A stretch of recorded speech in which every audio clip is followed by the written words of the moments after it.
Sure hope, Wade, you can hear me. Chris Yao here. Wade Neely alongside. Wade, how are you? Mo, muscle memory. Chris, good to see you, partner. Good to hear from you All as right, well. here we go. I can hear you. You can hear me. Things are going great right now here at Main Street Sports today, presented by Tennessee Orthopedic Alliance of Columbia. First time I've gotten to say that. Pow. Man, thanks to those folks. They're super folks, and we certainly appreciate all that they do for us here. Glad to have you guys with us here on Main Street Sports today. Molus hasn't been this way for a while. Not soulless, but molus. Yeah. And we will do the best of our abilities to carry on without our trusty comrade, but it will be tough, I will admit. Oh, there's no question it's going to be difficult, but we are here. We might as well have fun. That's what I say. Hey, the good news is, we were nervous when Mo said he couldn't make it, but I felt a little more at ease knowing that you were going to be here today, considering that it is, after all, Wild and Wacky Wednesday. So that seemed like a natural fit. And when you were saying you were going to join, I was thrilled to hear that then. The weirdest and wildest news from across the world coming your way later in the show, as well as visits with Heather Williams. You guys talked about the Daytona 500 yesterday a little bit. We'll get a little more insight as she was on site for the 500 on Monday. We'll also talk a little bit about what's coming up in Atlanta down in the A this weekend. Should be fun. We'll also talk with Joe Sullivan, NashvilleHoops.blog, get a little insight into local college basketball. And he's back with your daily Titans update powered by Zen Sports. It's Terry McCormick talking a little Titans. And, roster prognostications from across the league are very interesting because you've got a lot of guys who have pretty big cap hits that could end up getting cut that would fit very well here in Nashville. We'll talk a little bit about some of those names and anything else that our friend Terry McCormick may want to bring up. We're going to talk a little bit just before that, though, Wade. We've got a quarterback ranking list from FanDuel that we're going to delve into. Should be fun. So that and a lot more on this show. I'm looking forward to it. It's going to be fun. Yeah, big show. Excited about being Wednesday. The kind of proverbial hump day is upon us, and I'm ready to rock and roll, my friend. I went to the dentist this morning, and the anesthesia and everything is worn off, so I feel confident that I will be able to be somewhat coherent and capable today. I was a little nervous about 2 hours ago, but now I feel like we're all right. So that's unfortunate. This show could have been way better. 2 hours ago, it was trending in that direction. It was a beautiful setup for Wild and Wacky Wednesday for sure, but that appears to have worn off and I've regained feeling in the extremities, so we're good. Well, we do have a lot to get to. Let's go ahead and dive right in as we get you yesterday's results and today's schedule. We'll do that on the Rundown. This is the Rundown. Girls basketball action last night. East Nashville down Whites Creek 70-14. It was Harpeth Hall 73, St. Benedict 54. Knoxville Webb 57-29. Winners over Lipscomb Academy. Lausanne falls to Providence Christian 64-32. Silverdale Academy edging Franklin Road Academy 69-66. And the Kings Academy with a 50-40 win over Ezo Harding. Boys basketball last night, a lot of these were district championship games. Clarksville 61 is a winner over Springfield's 40. Columbia, in a game that Mo was at, went over to Coffee County and knocked off Coffee County 43-40. Big win for Columbia as they claimed the district championship there. Cookeville, a 49-36 winner versus Laverne. Whites Creek squeaks by East Nashville by the count 39-38. It was Beach 58, Gallatin 52. MLK was a 65-43 winner versus Glencliff. 44-39 was the score when Portland knocked off Greenbrier last night. Hendersonville, a 50-44 victory versus Green Hill. Hume Fogg wins it 73-63 versus Lawson. Independence takes care of Brentwood by the count of 53-36. Lawrence County, a game that I was at, they rally from double digits down in the fourth quarter, and they win at 52-50 to win the District 8 AAA tournament championship. Lebanon, a 59-51 winner versus Wilson Central. Liberty Creek knocks off Trailsdale County 52-40. Franklin, 79. Ravenwood, 60. Rossview was an 89-69 winner versus Kirkwood.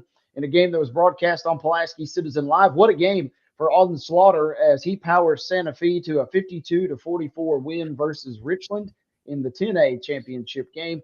And Station Camp knocked off White House last night 69-54. Final score, a close one. White House Heritage, they dropped Westmoreland by the count 58-56.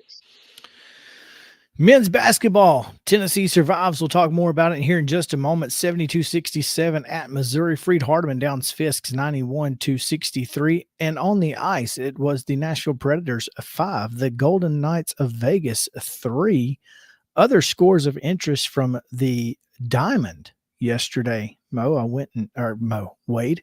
I went and scouted out some final scores. Alabama downs Middle Tennessee State 6-1. Tennessee Tech blanked Alabama A&M 10-0.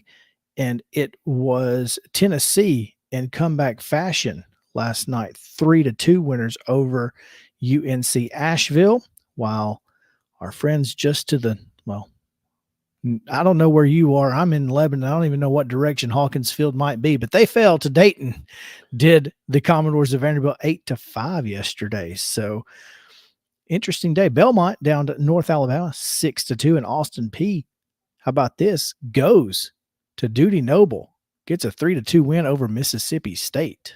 Wow, big win for the Govs, and a lot of close ball games in big college baseball yesterday. Into our schedule, small schedule tonight, but a schedule nonetheless. We begin with boys basketball. These games are all set for 7 o'clock unless indicated otherwise. Good Pasture will visit Boyd Buchanan. CPA is at Knoxville Catholic.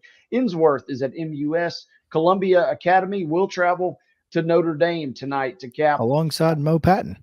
Mo Patton making the lengthy trip. Yeah. I think that's probably a 6 p.m. tip local time here. Local time. Yeah, great call there. 7 p.m. over in the Eastern time zone there. Other games, college basketball, men's basketball, MTSU will travel to Jacksonville State. We had a good segment with Chip Walters talking about that yesterday on the program.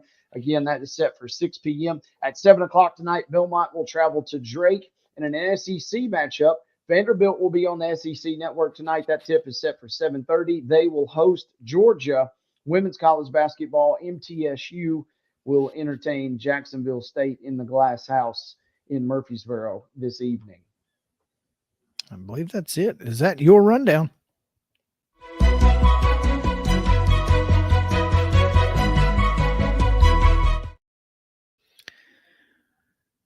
Wait, our top story, as always, is brought to you by our friends at Piggly Wiggly. Now, I don't know if you've had a chance to get over and get some of their delicious cobblers or not, but you should definitely make that a priority next time you are up in Murray County, because they do have delicious daily deli lunch specials, meat, vegetables, cobblers, and more. Fresh hand-cut meats, great produce, of course, and it's all cost plus 10 at the register.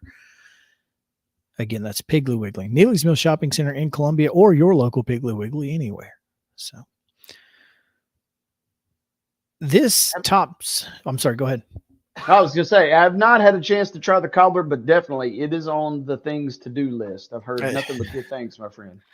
All of them. It doesn't matter what flavor, what fruit may be in it. They do not miss. They don't miss very often with the cobblers at Piggly Wiggly. Now, our top story today comes from the hardwood. Just mentioned it. Tennessee survives in Como. 72-67 in comeback fashion. Was looking ugly early. I don't know if you got to see any of it at all, since you were, of course, on hand at Marshall County for a couple of games last night. But I had to stop watching it at times. Seriously. Like it was so bad. At the under 16-minute mark in the first half, they took a timeout for the media break. The score was Missouri 1, Tennessee 0. Points at a premium, you're telling me. Oh, it was, and the fact that we played 8 minutes and there were 8 points scored at one time, and the fact that the game ended 72-67 may be the biggest upset of the day. Like, how did you score that many points after not scoring at all for almost 10 minutes of gameplay? Yeah, and that was a game that I was trying to keep a little tabs on, just kind of through apps on the web and on social media last night. And yeah, Tennessee, they're down at halftime, and as you mentioned, the points just were not there really for either team in the first half. And I'll be real curious your thoughts or kind of just how it unfolded, because Tennessee, especially, and Missouri to an extent, like you just mentioned, they erupt in the second half. Your final ends up being 72-67. That was the biggest upset of the night.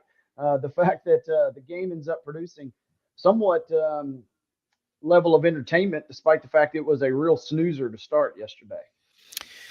Yeah, honestly, it just felt like there was a moment where Dalton Connect became Dalton Connect. He was able to fight through some adversity. I'll just be quite frank with you. The officials did not call Dalton Connect like SEC Player of the Year caliber players tend to get called. He had to fight through a lot of physicality, and in the first half, particularly much of the second half. I will say the whistles kind of started blowing a little bit in the second half on both sides of the court. Tennessee was the beneficiary of that because, obviously the more physical you can play against Tennessee, the better against their offense. But Connect finishes with 17 points to lead Tennessee. But I think the biggest I'm sorry, he did not lead Tennessee because Toby Awaka had 18 and 10 for the Vols. And I think that was probably what put them over the edge. Adu had a good day as well with 14, but if you can get production out of Awaka and Adu, it's really difficult for teams to match up with Tennessee because they obviously are able to pound you inside for 40 minutes and not have to take a break doing so. And then, of course, Connect will hit something from long range. But, this is the difference between this Tennessee team and years past. I mean, in the last 2 years of Santiago Vescovi and Jordan Josiah James combined for 5 points and 1 total field goal between the two of them, Tennessee gets run out of the gym. This time is not the case. No, and that's what I take away from this. All the talk about Connect is the guy that is going to be able to get you the buckets late when you need to. And really, he was kind of held in check by a large standard of kind of what we've grown to see from him. But he still finishes with 17, like you mentioned. Walker coming off the bench with 18. Tennessee only played 8 guys in this game.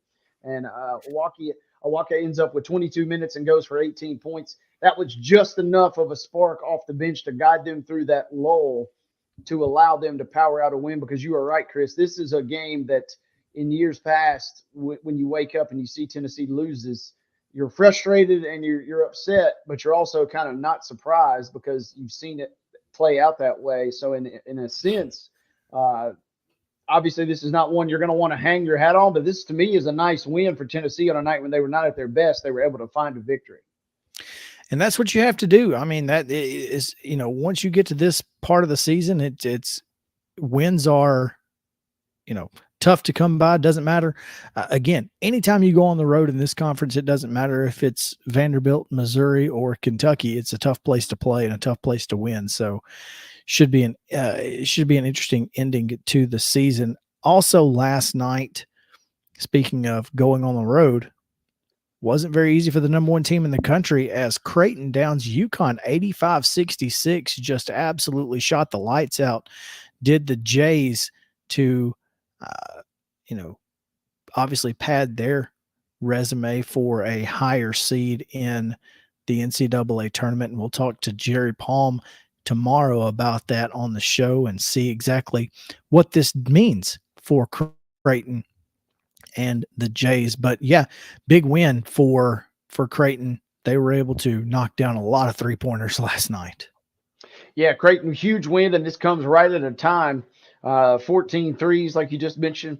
This comes at a time when everybody had it felt like collectively maybe decided, or at least it was trending that way, that UConn was the team to beat and was looking like not a runaway to maybe win the title, but looking like they were definitely going to be your odds-on favorite. And it kind of just goes to show that, again, it does. They were negative odds to make the Final Four yesterday. Right. And so that's what I'm saying. Yeah, I mean, it just felt like everybody all at once within the last 10 days prior to this game had finally decided, okay, we're not really sure about a lot of teams. This is the one team that we are kind of sure about. And then they go on the road. I know Creighton's a good team, but they stubbed their toe in big fashion. And, UConn still ends up shooting almost 50% from the floor, but they give up 85 points because, like you mentioned a moment ago, Creighton just shooting the lights out from downtown. They shot 50% from downtown. First ever win for the Jays versus a number one ranked opponent. And what a shot in the arm for them. And you're exactly right. Jerry coming up tomorrow is going to be a fantastic listen because Creighton could creep up. Some folks haven't projected, still right on the cusp of a 4/5. Who knows what could happen with them now? Maybe this is a win that catapults them on a little run, and maybe they're a team that ends up in a 2 or 3 discussion by the end of all this. I want to throw this stat out at you because I read it earlier. I have not fact checked it, so I don't know if it's accurate, but I'm going to throw this out there. I read a stat that UConn has not won a road game against a ranked opponent since 2014.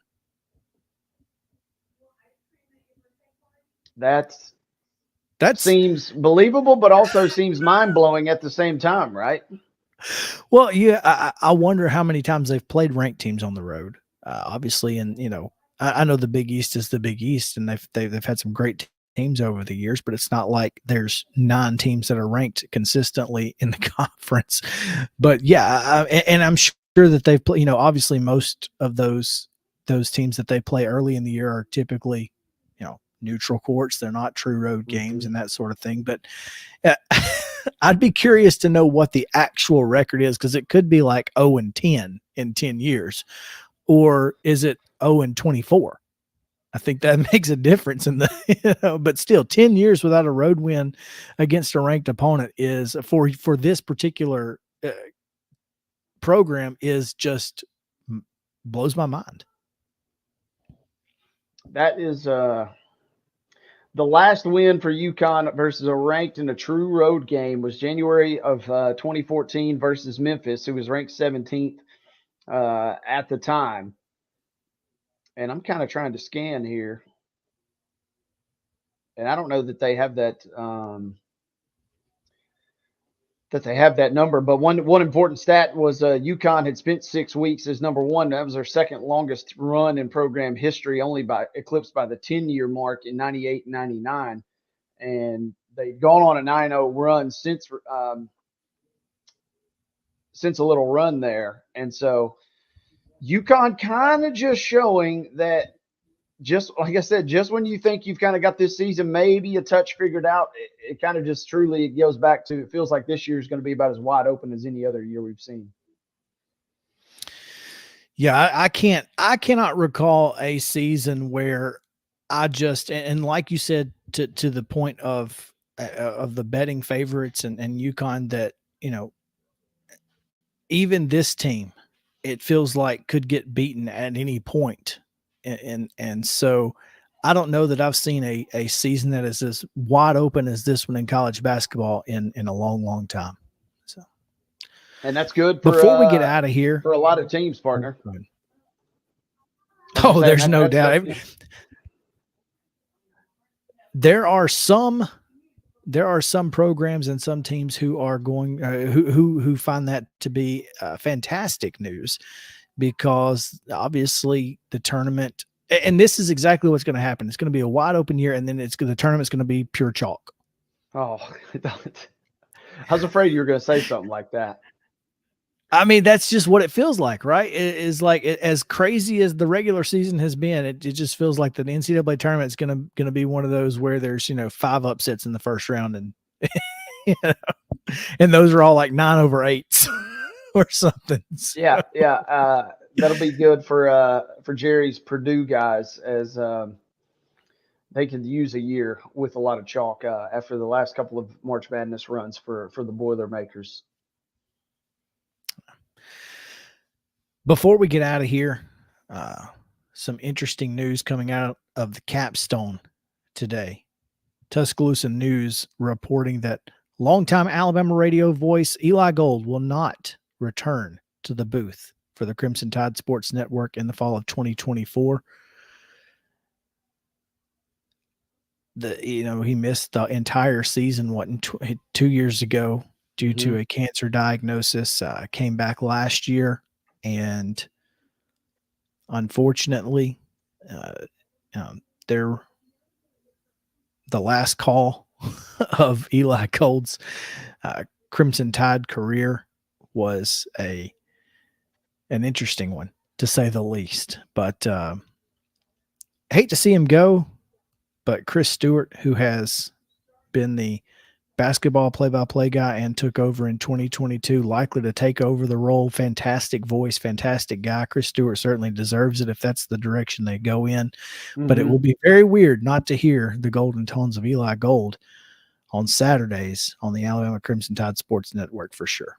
Yeah, and when the news rains, it pours for Alabama fans. Obviously, they don't make the title game. They see Saban depart. There's a lot of up in the air amidst the program in the offseason. And then now maybe the one thing you kind of just had at least to hang your hat on, and a little sense of normalcy.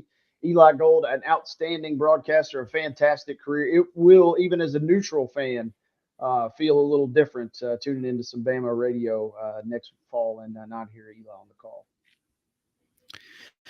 Yeah, and obviously Eli spent a lot of time in the NASCAR world, and that seems like as good of a transition as any, Wade, as we talk a little NASCAR with Heather Williams coming up here in just a moment. We'll take a break, and when we come back, she joins us to talk a little NASCAR right here on Main Street Sports Today, presented by Tennessee Orthopedic Alliance of Columbia.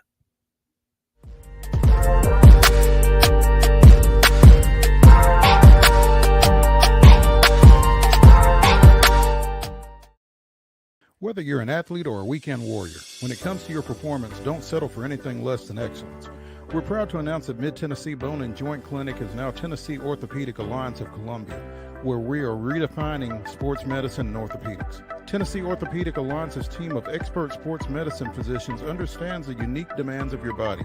TOA Columbia specializes in personalized orthopedic care, offering state-of-the-art treatments for everything from sports injuries to joint replacements. Learn more at toacolumbia.com.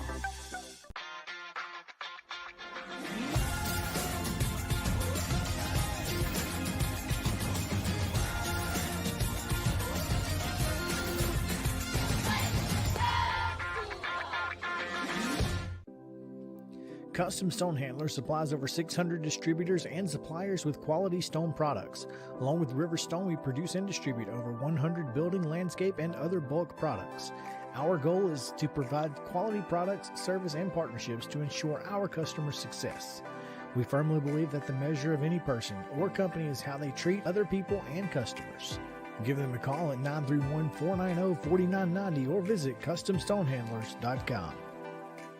Your favorite wine tasting experience is back. The Hendersonville Rotary Club's Wine and Roses Fundraising Gala. Everything you loved and more. Saturday, March the 2nd. Prepare your taste buds for elegant wines, smooth whiskeys, craft beers, and exceptional food. Browse through the silent auction, all to benefit over 25 local charities, schools, and scholarships. Wine and Roses, Saturday, March the 2nd at Our Lady of the Lake Catholic Church, Hendersonville. HendersonvilleRotary.org.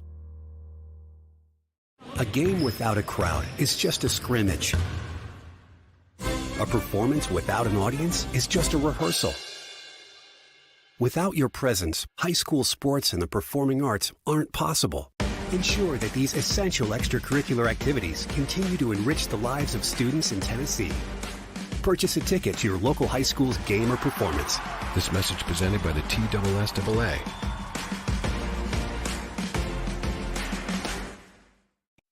With Lee Company technology, the best handymen are hands-off. Lee Company techs have been using visual findings and other smart technology tools for years to add transparency and virtually take customers along. You see what we see, whether we're in a crawl space or on a roof. With Lee Company, technology helps us help you, no matter what's happening in the world or at your house. Piggly Wiggly, located in Neely's Mill Shopping Center, is Columbia's locally owned and operated Cost Plus 10 grocery store dedicated to serving the community with low prices and smiling faces. Piggly Wiggly offers fresh, hand-cut meats daily as well as daily hot plate lunches from their deli counter. You're certain to see smiling faces and a helping hand when you're here at Piggly Wiggly. Come by and check out our fresh produce, high-quality meats, and more. Down home, down the street, we'll see you at the Pig. We thrive under the lights. The city of performers. Putting on one heck of a show. Headlining night after night. Welcome to Smashville.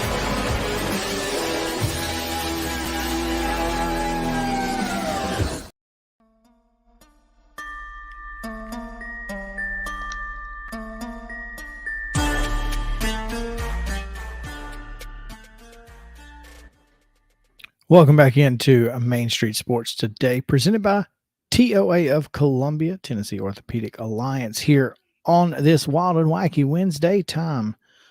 Now, of course, to go to our resident NASCAR expert, and that is Heather Williams, wearing her Daytona hat.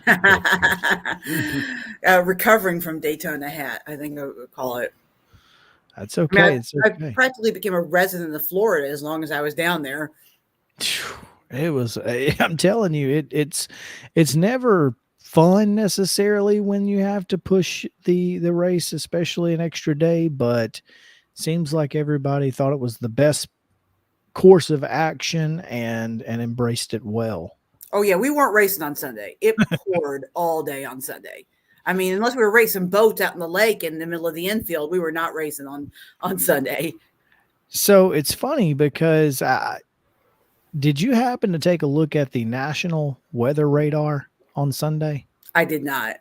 Okay. So I need you to understand that the entire national radar on Sunday was clear except for this little strip of rain that went from just north of Tampa right over Daytona, and it just circled. Perfect. Yeah. It was like it was almost as if it was planned that, you know what, Sunday's not the day. Yeah. Well, sometimes you got to listen to Mother Nature. Sunday was not the day.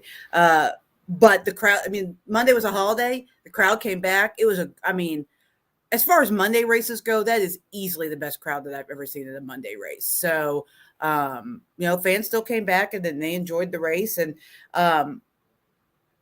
it was not until the end, probably the most thrilling Daytona 500, but the last 30 laps were action packed with a lot going on. The last lap, particularly, and unfortunate for fans of Trackhouse Racing and Ross Chastain. He was unable to get the push he needed from Austin Cindric and instead got turned around, causing a massive wreck that essentially ended the race. And other than that, though, Ross probably has a chance to win that thing if he doesn't get turned around. Yeah, maybe. He didn't have a ton of help because, he was relying on Fords to help him. And then, when it comes down to the last corner of the Daytona 500, there are no friends. But for that last lap, he was going to need some friends behind him to keep him up front. And I'm not sure. I mean, maybe the Hendrick cars work with him in the Chevy thing, but I'm not sure that there were a lot of people around Ross that were going to help him anyway. So, I mean, you never know how those things work out. The last lap at the Daytona 500 definitely creates strange bedfellows, like who decides to push who and who's going to work with who, because you start to get a little bit selfish. But still, it was still a good run for them. I mean, they showed that they had the speed to be up front the entire time. And, It's kind of the same thing, but a little different at Atlanta because there's less room. So you do make more friends that you might not have made at Daytona. So the fact that he showed that he was fast, he may have a few more friends this weekend at Atlanta. Heather, you kind of touched to the crowd sticking around, and it was about as exciting as you could expect on Monday. I'm curious, from start to finish, where does this rank as far as a win to kick off really kind of the big season in earnest for NASCAR? And what are, I guess, the overall vibes coming out of the weekend in your mind, at least? I mean, I think people were really excited. I mean, I think the energy at Daytona was as good as it's been since COVID. I mean, it really felt like there were a lot of people there, a lot of energy that kind of got lost in the years after COVID with restrictions, and then people kind of slow to come back to those kind of events. I think from a NASCAR 40,000 foot view, I think they like that Hendrick Motorsports won. I mean, they are the most successful team in the garage right now. Certainly have probably 3 of their 4 drivers are among the top 10 in popular drivers. And so when they're trying to bring new fans into the sport, that a bigger name driver like William Byron wins with Jeff Gordon's old car number, which everybody knows Jeff Gordon, I think from a storyline perspective, I think that they really like that. You know, myself liking the underdog, I kind of enjoy the Austin Cindric, Ricky Stenhouse Jr. storylines, Michael McDowell a little bit better. But, you know, from a just, and William was one of the stars of the next Netflix show too. So people that were new to the sport knew who he was as well. So I think from that perspective, that was all good for NASCAR, and the racing was pretty good. I think the Xfinity race and the Cup race were not good racing. I think that they need to go back to the drawing board on how to get those guys to not act ridiculous. But the Cup race was really good. And then, I guess other obviously than Byron, who comes out of this with the victory, who are 1 or 2 key drivers that you thought, without necessarily winning the race, maybe won the weekend or maybe won Monday in a grand scheme of things, perhaps? Well, I think his teammate Alex Bowman, who finished second. You know, Alex was injured last year, missed the playoffs because he broke his back in the sprint car accident and missed about 6 weeks of racing. So for him to finish second and to collect a lot of points early is good. Anyone really that comes down to Daytona and gets stage points and gets finishes the race is in good shape. I think Bubba Wallace is in great shape. He got points in all 3 stages and finished 5th in the race. So I think that was great for him. I think Corey LaJoie had a good race. It was good for him. So I think those guys, and Christopher Bell, who finished 3rd, had a big weekend. He also won one of the 2 duels. So he got playoff points for that, which are always big once playoffs start. So I think those 4 drivers probably came out the best after the weekend. And I think all 4 of those guys needed good performances for various different reasons. You know, Christopher made the championship 4 last year and then missed the race at the Coliseum, missed the show in the exhibition race. So for him to come out and rebound, win a duel, finish well at Daytona, which is admittedly not a good track for him, I think there's a lot for the confidence of Christopher Bell, which could have slid after what happened to them out in LA. But he came back at Daytona focused and ready to go. Heather, we mentioned that most people were happy with the decision to, of course, race on Monday. And obviously there wasn't much of a decision to be made. But NASCAR makes the decision to end the race post the big wreck there at the end. And it seems like most everybody was okay with that as well. Have you ever seen a NASCAR weekend go with 2 potentially controversial calls and folks are happy with NASCAR? That doesn't happen very often. I mean, the end in the race thing is in the rule book. I mean, they didn't really have a choice in that. Once you take the white flag, the next flag ends the race, whether it's yellow, checkered, or red. You know, next flag that comes out ends the race. So they had clearly crossed the start-finish line when the yellow flag came out, so the race was over. I mean, you could not like that rule, but that is the rule. You know, we know that from other sports, football particularly, that people don't like rules when it comes to overtime. And NASCAR is probably about the same, but that is the rule. So there's really not that much to complain about. I mean, last year people were, you know, there were a lot of people who were upset because we tried this like 5 times. It was like the Daytona, I don't know, 580 or something. It was just 3 times, but there were lots of restarts because they could never get back to the white flag. So, I mean, this is the flip side of that rule, and it's there for a reason. You don't want endless attempts at this because you could go all night. You don't want, they waited a little bit, and I think that's how some of the discussion has been how they made it past the white flag was they waited because they didn't want to throw the caution. And Daytona is a big enough track that if they're wrecking behind the field and the track's not blocked, you can go ahead and let them race and then throw the flag.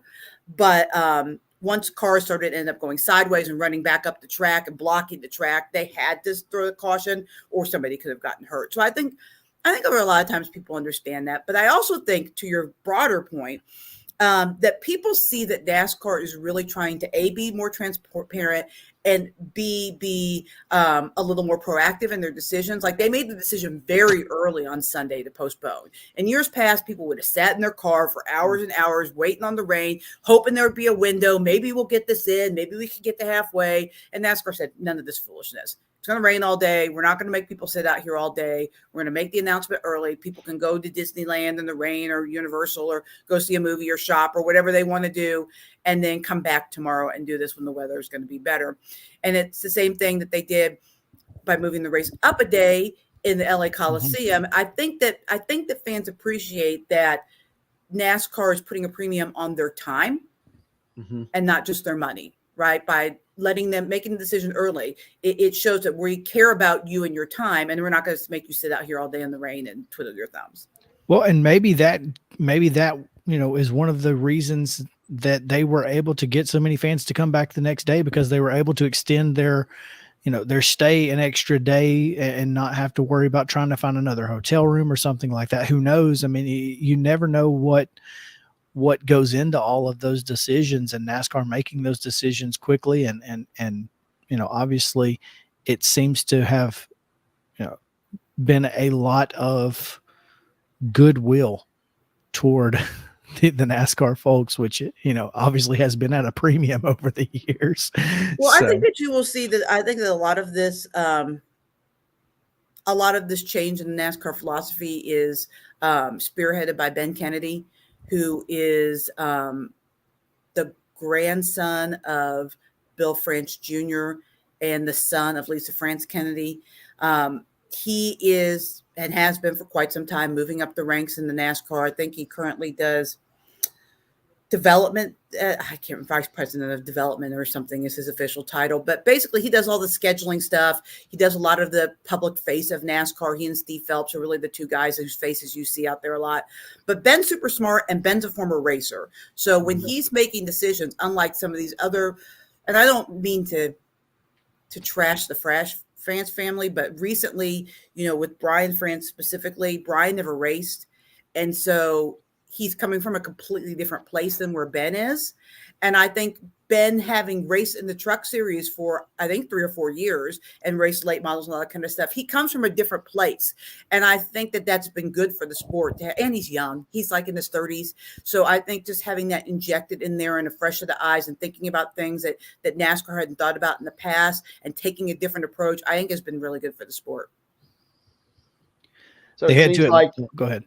I was just going to say, so it seems like we get a nice overall good feeling coming out of Daytona, Heather. And then I think where Chris was walking with this is now you get ready to roll right into Atlanta. How does NASCAR kind of extend that momentum in a positive manner after a quality weekend, given all the circumstances? Well, I mean, I think the weather looks better for Atlanta, so that's good. It's a very similar style of racing, but a much smaller track, which can be even more exciting because you're running in a big pack, but the track's about half as wide. I think they just have to put on a good show. I mean, I think it's going to be a real tell of where the sport is based on what the crowds look like in Atlanta, because they're generally not very good. So for, Atlanta's a complicated sports town, much like LA. There's a lot to do. And the NASCAR track is not really in Atlanta. It's South Atlanta in Hampton. So, if people are, I don't think it necessarily has to be sold out, but I think if there's a good crowd in Atlanta following up the great crowd in Daytona, I think that the sport's in a good spot. But even if it's not per se sold out and the ratings are good, then I think the sport's still in a good spot. But I think Atlanta will be a real nice tell of what the fan base is like. And then we'll really get our first kind of look into what the competition is like. The following week we go to the West Coast. Atlanta and Daytona are such their own unique animals. I have no idea which teams are good. I'm assuming William Byron's still pretty good because he won Daytona and he won the championship won the most races last year. But I don't know. You really won't know until they get to those more traditional tracks in a couple weeks. Yeah, Atlanta, over the last couple of years, we've talked about it a lot on this show. Is it essentially races like a super speedway. It's just a smaller track, and so it does provide some interesting racing, and everybody seems to be happy with the racing over the last couple of years since the resurfacing and everything. So potentially this does have the potential to be a really, really strong crowd on the hands. So we certainly hope to see that. The And Better Health 400 is Sunday, and that will be a 3:00 Eastern event. On Saturday night, you can catch The Dirt, which is a Motley Crue cover band. That sounds like fun, right? Sure, a Motley Crue cover band, because that's, I want to see a Motley Crue tribute band every day. That is the goal. But other than that, I mean, we were robbed of Pitbull by the rain. That was the most unfortunate casualty of the rain, in my opinion, is we didn't get the Pitbull concert. That is the worst. Let's be honest. That is the worst. So, but yeah, obviously all weekend will be fun in Atlanta. Make sure to get your tickets if you want to go, or just, come back next Wednesday when Heather tells you what happened if you don't want to watch it. Or turn on Fox and watch it. You could do that. What else is going on Sunday? Like football's over. Like nothing. So yeah, football's over till mid-March for me. So I'm looking for something to do. Atlanta seems like as good of a plan as any. Heather, as always, we appreciate it. Look forward to talking to you again next week. Yeah, thanks, guys. Thank you, Heather. All right, we'll take a break. When we come back, FanDuel decided to make everybody mad. Boy. And so we're going to talk about what they are calling way too early 2024 QB rankings, where they rank 32 quarterbacks. I can't say in the National Football League, because there are about 6 of them who aren't in the National Football League at this point. They included players that have not yet to be drafted, and they projected them to go to certain teams. So yeah, this should be interesting. Mm-hmm. We'll talk about it on the other side of a break. So stick around here on Main Street Sports Day, presented by TOA. Be right back.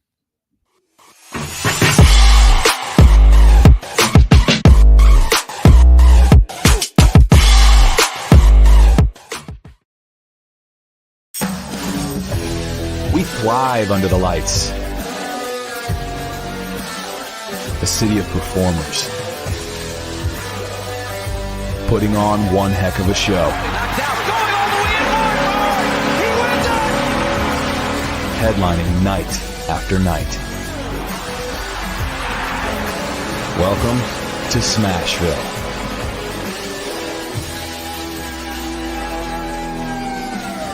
Whether you're an athlete or a weekend warrior, when it comes to your performance, don't settle for anything less than excellence. We're proud to announce that Mid-Tennessee Bone and Joint Clinic is now Tennessee Orthopedic Alliance of Columbia, where we are redefining sports medicine and orthopedics. Tennessee Orthopedic Alliance's team of expert sports medicine physicians understands the unique demands of your body. TOA Columbia specializes in personalized orthopedic care, offering state-of-the-art treatments for everything from sports injuries to joint replacements. Learn more at toacolumbia.com.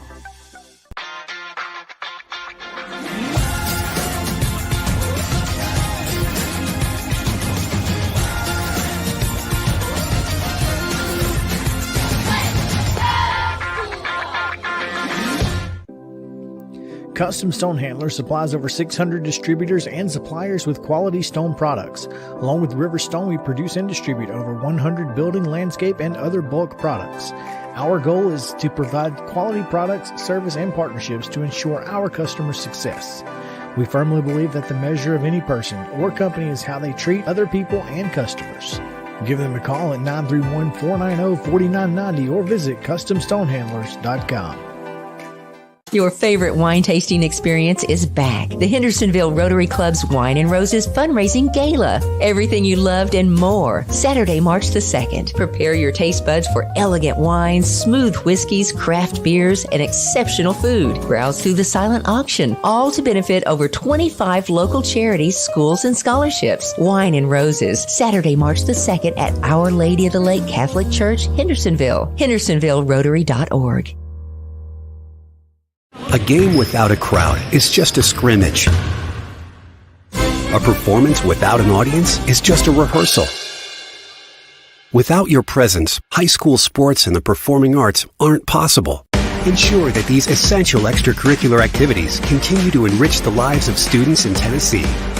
Purchase a ticket to your local high school's game or performance. This message presented by the TSSAA.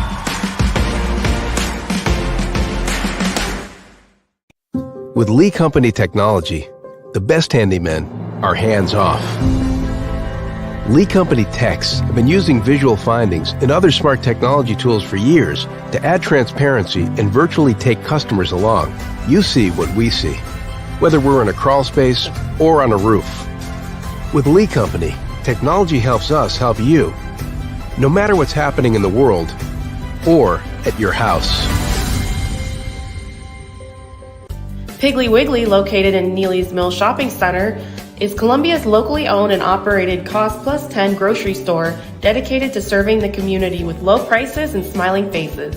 Piggly Wiggly offers fresh, hand-cut meats daily as well as daily hot plate lunches from their deli counter. You're certain to see smiling faces and a helping hand when you're here at Piggly Wiggly. Come by and check out our fresh produce, high-quality meats, and more. Down home, down the street, we'll see you at the Pig.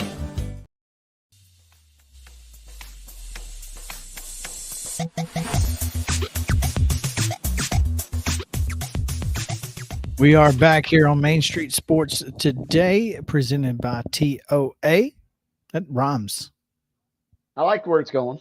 That's a nice little rhyme there. Hey, we've been guilty of it, so I don't feel bad pointing this out, but there's a certain high school that I may or may not have been at last night, and their three-point sponsor is the same title sponsor that we have, and they're still using the old verbiage. And every time they said the three-pointer brought to you by previous iteration, I kind of cringed a little bit. Only cringed just because Mo and myself had to sit through that yesterday. We only made it some hour and 45 minutes before we had our first flub, so I feel pretty proud of our efforts. But every three-pointer last night for both games, mind you, the PA announcer was a little behind there. So you tap him on the shoulder. Hey, did you know? I wanted to very badly, but I was at Marshall County, and you don't tap anyone on the shoulder there. Yeah, I'm kind of known in those neck of the woods, somewhat infamously as a Giles County guy. So I try to keep a low profile when I go to Lewisburg. So I hear you. Well, FanDuel decided not to keep a low profile in football offseason as they decided to rank quarterbacks who they project will start for each of the 32 NFL franchises in 2024. Thought we might delve into this a little bit. Let's start with the top five. Okay. Patrick Mahomes, Josh Allen, Lamar Jackson, Joe Burrow, CJ Stroud. Did they get that right? I think the top four are right. I could make the argument for a guy like Herbert, Love, or even Prescott. Even Hurts potentially, maybe sneaking in the top five. But I think the top four are good. I don't know that Stroud is right there just yet, but man, he is close, in my opinion. Is Josh Allen better than Lamar Jackson? In my opinion, overall, top to bottom, yes. And I'm a Lamar fan, but I just think if you put Josh Allen on a random team and you put Lamar Jackson on a random team, I think Allen would give you slightly better results by and large. And Lamar has got it absolutely rolling with Baltimore, and he was their MVP for a reason, I think, this year. But I think Allen slightly gets a nod over Lamar. I wouldn't have had a problem if they had tied them at 2, but I think Allen gets a small nod for me. You mentioned the rest of the top 10 except for one name, Matthew Stafford, coming in at 6. You don't think Matthew Stafford's the 6th best quarterback in the National Football League? Don't think he's number 6. I think he's right there in the top 10, 11, 12. And I like Stafford. And the only thing is, I mean, I was very surprised and pleasantly surprised how well he played this year. And maybe I'm too quick to write him off because it feels like just a year or two ago we were saying this guy was well beyond his prime and well beyond any sort of top 10 caliber play, but he's kind of pleasantly kind of worked his way back in the conversation there. And I expect another pretty good season out of Stafford this year, but it's top 6. I don't know about that. For his age, got to be impressed that he's even in the conversation there. No Obviously, doubt. last year he had some struggles. I'm not, there were some injuries and of course, a lot was happening in LA, but of course, 2 years ago they did win the Super Bowl with him. So, there's that. I think he had a really good year this year, particularly without Cooper Kupp for much of it. Puka Nacua, of course, stepped up, but huge. How much of that was Puka and how much of that was Matthew Stafford? That's the real question, right? So, yeah, I think Stafford's right there. I think you could take 6, 7, 8, 9, 10, which are Stafford, Herbert, Love, Prescott, and Hurts, put them in a bag, pull them out, and you couldn't be necessarily wrong with whatever order they came out in. I'm with you there. Here's where I think it gets real interesting. 11 through 15. Come on. Trevor Lawrence at number 11. That is perhaps my personal biggest gripe. I don't think Trevor Lawrence is anywhere near that close to the top 10. I'll give you time to respond. Your thoughts on that particularly? No, I wanted you were cooking. I was going to let you keep I was going to keep going with Caleb Williams, who they have prognosticated to the Chicago Bears. I think Chicago is going to take him. I don't think he's the 12th best quarterback in the league without taking a snap. It'd be real hard for me to put, Caleb Williams at number 12 over at least 2 of the people ranked behind him.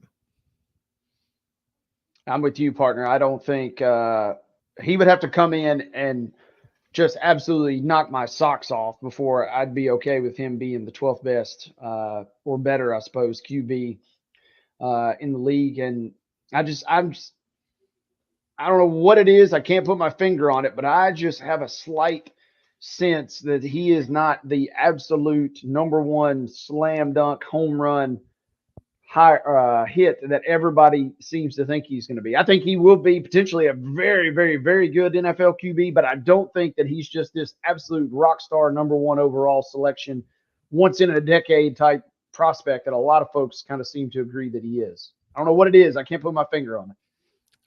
I mean, the one thing he has over the 2 guys that I kind of equate him to is he's bigger. He's a bigger version of Bryce Young, a bigger version of Kyler Murray, and I think he does have. I think he's got the tools.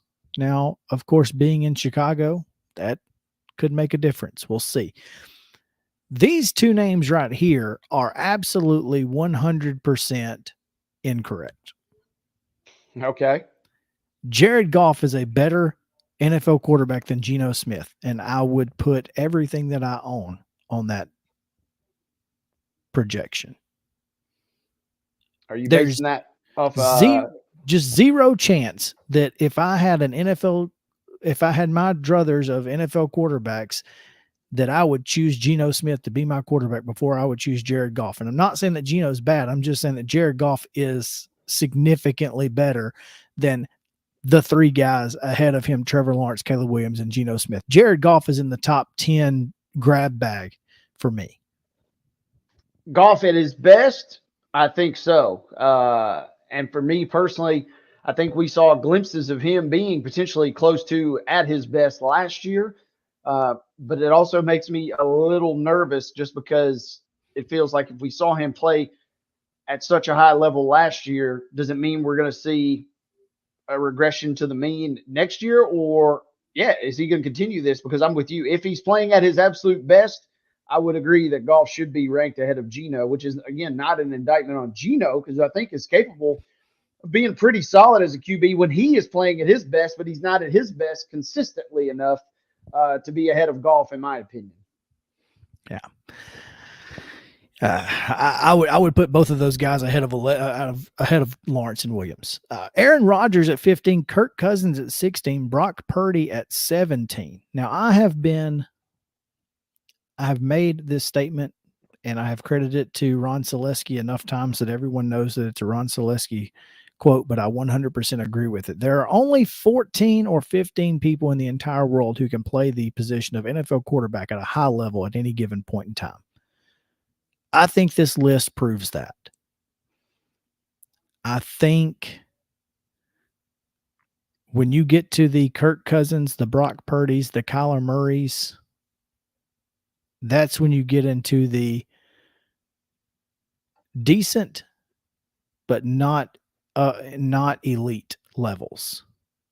And like you said, much like Jared Goff, any of those guys have the potential and ability to be, top 10 level quarterbacks, but very rarely do they do it consistently. And the interesting thing is you got a guy like Tua or Purdy, I suppose, to that extent, that was kind of lurking in the MVP talk for a good chunk of the year last year. And then it kind of just is a little striking when you see those guys, especially Purdy, who obviously we saw 2 weeks ago in the Super Bowl, now ranking in the bottom half of your quarterback list. Tua Tagovailoa being at 19 behind Kyler Murray may be worse than Trevor Lawrence at 11.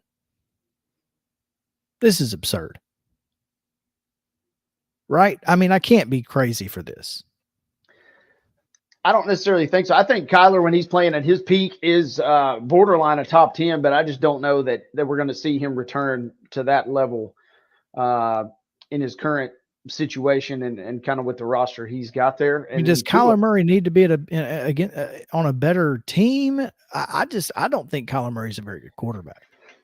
I'm slowly, begrudgingly, because I was a big fan. I'm kind of begrudgingly agreeing with you in that sense. And Tua is the real head scratcher to me because, again, this is a guy that was on pace to put up just crazy, just eye popping numbers, and looked like at one point he was going to be a runaway for the MVP award. And then now it comes down to a crashing halt for the Dolphins here, and he's sitting here just one off of the top 20 according to this list.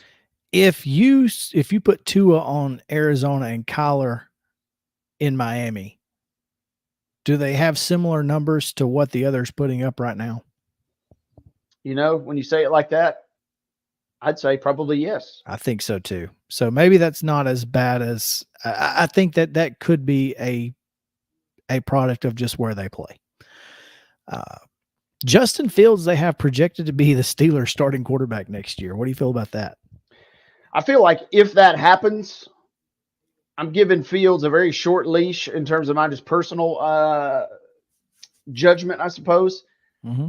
I still think there's some potential there. Whether that was those weird games at the end of the year, Chicago made that crazy run, almost ended up playing their way into the playoffs down the stretch, and get him with a Pittsburgh team that has a winning pedigree and somehow just finds a way to win. They can't really probably do much worse at quarterback than what we've seen from them the last couple of seasons. I might buy the hype a little bit if Fields somehow ended up in black and gold, or black and yellow, excuse me. All right, we're out of time, so we'll do this. Number 1, Drake May projected to the Washington Commanders at number 21, ahead of Anthony Richardson of the Colts. Jaden Daniels projected to the Patriots at 23, ahead of Baker Mayfield. Deshaun Watson and Daniel Jones both ahead of Michael Penix Jr., who is projected to go to the Broncos. Yeah. Followed by Russell Wilson of the Raiders, Derek Carr, Bryce Young, J.J. McCarthy at 31, and he is projected to go to the Atlanta Falcons. And I noticed that there's one name I have not mentioned after 31 teams. Who is that? FanDuel says that the worst quarterback in the National Football League as a starter is Will Levis. I can't wrap my brain around that part. Cannot. In no way, shape, form, or fashion. This is the most ridiculous thing I've ever seen in my life. This is engagement farming by FanDuel. They wanted it's almost like they made this list and was like, oh crap, I forgot about the Titans existing. So let's just throw Levis in there at the end because that's national media for you. All I'm going to say on that is there's a comment on Twitter and it says Will Levis, and they run the clip from him out at the Pro Bowl where he predicted the flop on the poker hand. They said, if this man can predict the flop, there's no way you can have him ranked 32nd in your rankings. So that's really all the point that I needed to see. There you go. And that's exactly why our next guest is presented by Zen Sports and not FanDuel, because these people are nuts. Terry McCormick joins us for his daily Titans report right after this on Main Street Sports Today, presented by TOA. Stick around.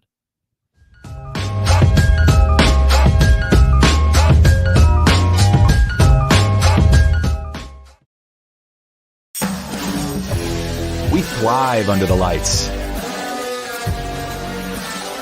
A city of performers.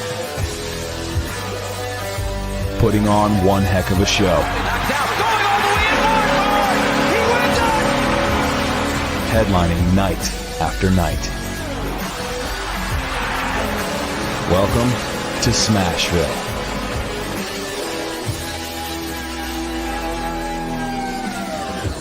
Whether you're an athlete or a weekend warrior, when it comes to your performance, don't settle for anything less than excellence.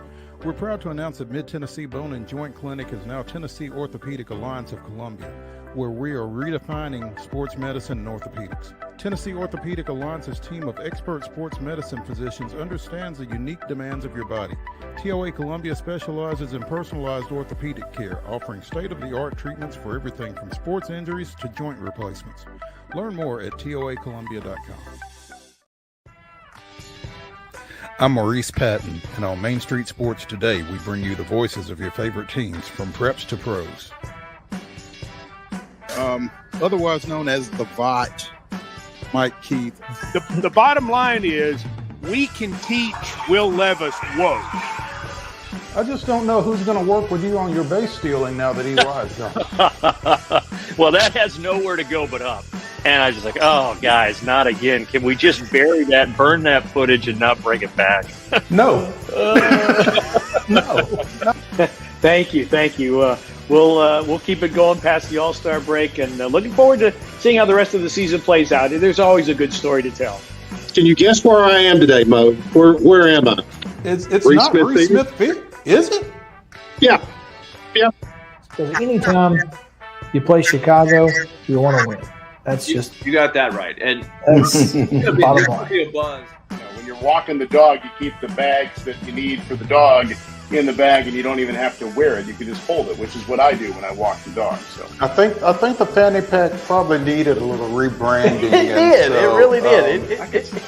On your show logo, we've got to get a puck in there. There's a basketball. There's a football. There's a baseball. Maybe if not a puck, how about Mo brandishes a hockey stick? Tune in daily at 2 p.m. on Main Street Media TV.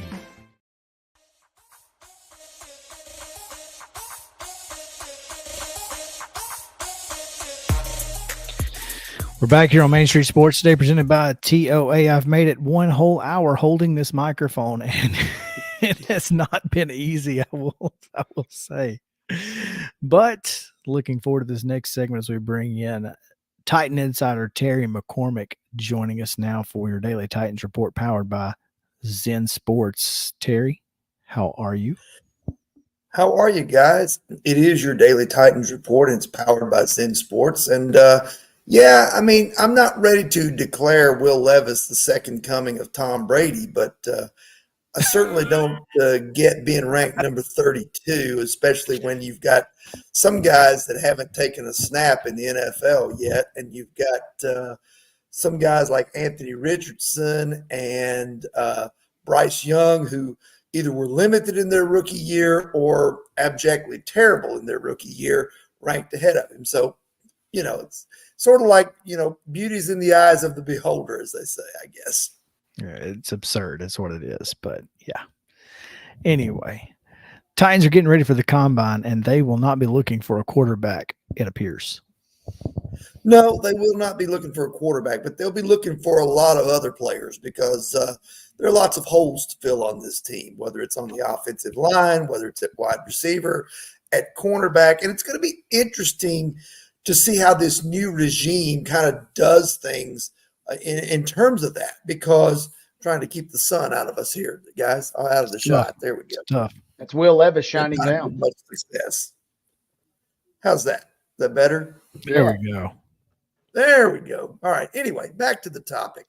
It's going to be interesting to see how different Brian Callahan and his staff go about evaluating players, because as far as Rand Carthon and the scouts go, their mission really hasn't changed. When Rand Carthon took the job, I think he basically said, my job is to get the players that Mike Vrabel wants, that he can win with, that fit what he does. Well, now that's out the window.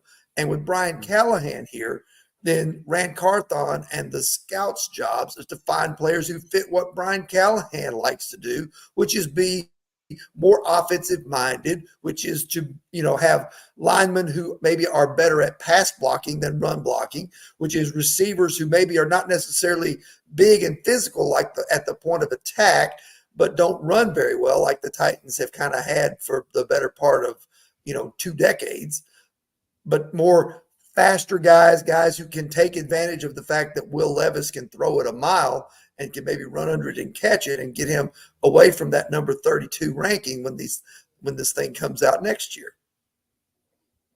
Yeah, and Terry, as we go into the evaluation process, safe to say that offensive line is probably, whether it's in the first round or shortly thereafter, going to be some sort of focus. You made a great point.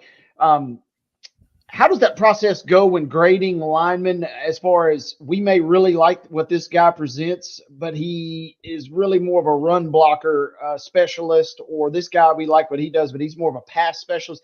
If you would, I guess, kind of just walk me through that process when grading the linemen, how they kind of identify the criteria they're specifically looking for as a unit. Well, I think grading offensive linemen as a whole has gotten harder because the way the college game has changed. More teams now run out of the spread. They run some sort of shotgun system almost exclusively now. And offensive linemen are not asked to do as much run blocking as they used to be. And I think therein lies part of the problem that the Titans had finding good run blocking offensive linemen, because they didn't do it in college a lot. It was more, drop back, pass protect, and the run game was a complement to the pass game. Well, now, in some form or fashion, under Brian Callahan, it's not going to be a spread per se, but it's going to be a version that,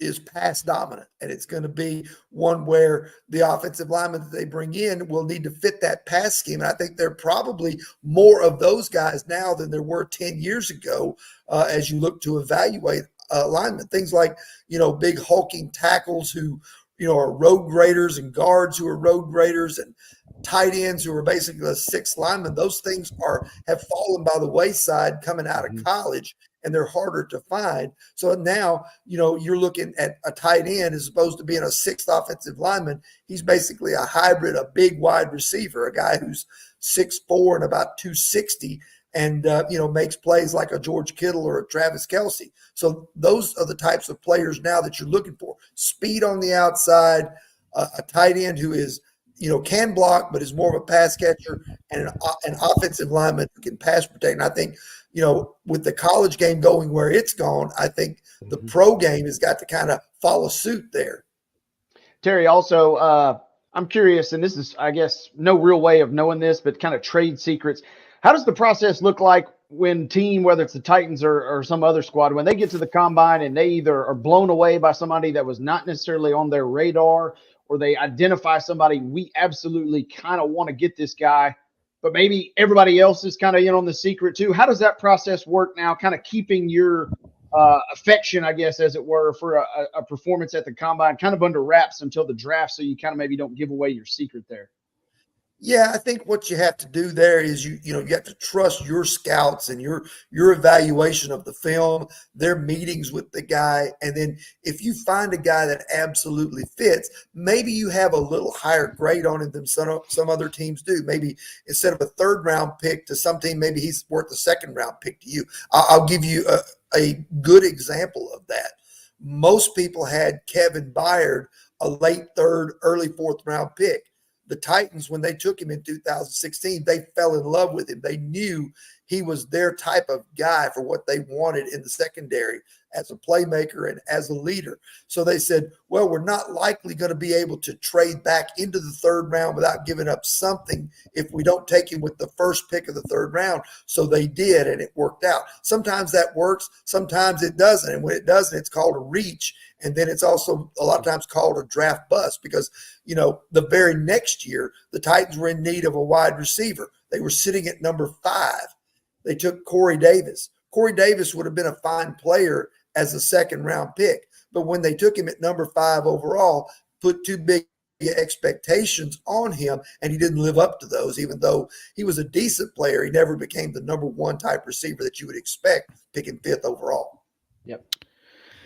Terry, maybe tomorrow we can get more into that guy you just mentioned, Kevin Byard. But for now, we will say thank you and look forward to talking to you each and every day. Thanks to our friends at Zen Sports. So why don't you tell us about them? All right. Let's talk about Zen Sports, the new sports book in Tennessee that's bringing sports betting to a whole new level, literally with their new boosted same-game parlays. When you sign up for Zen Sports, you'll automatically earn up to a $1,000 no-danger first wager. If your first bet loses, you'll be reimbursed for the amount of your bet up to $1,000. And now Zen Sports is offering 10 boosted same-game parlays for NBA and NHL every single day. That's 10 bets, each with a 10% boost, and you can bet on every single one of them. And there's even more good news.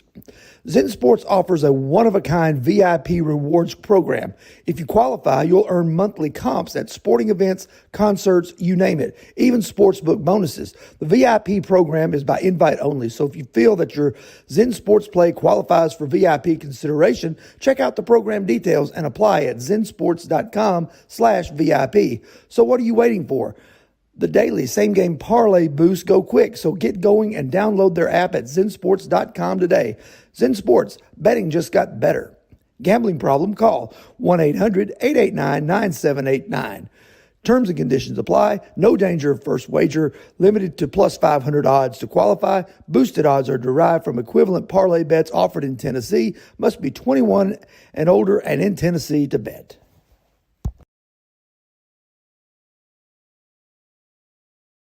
All right, we continue here in segment 4 on Main Street Sports Today, presented by TOA of Columbia. And now we go to our weekly visit with NashvilleHoops.blog owner, operator, general gopher, and everything else, Joe Sullivan. Joe, what's up?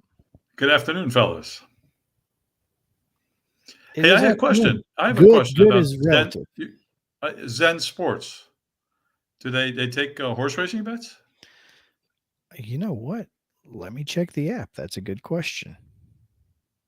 Because you got something you need to share with us, Joe? Oh, Joe's a big sports guy, big horse guy.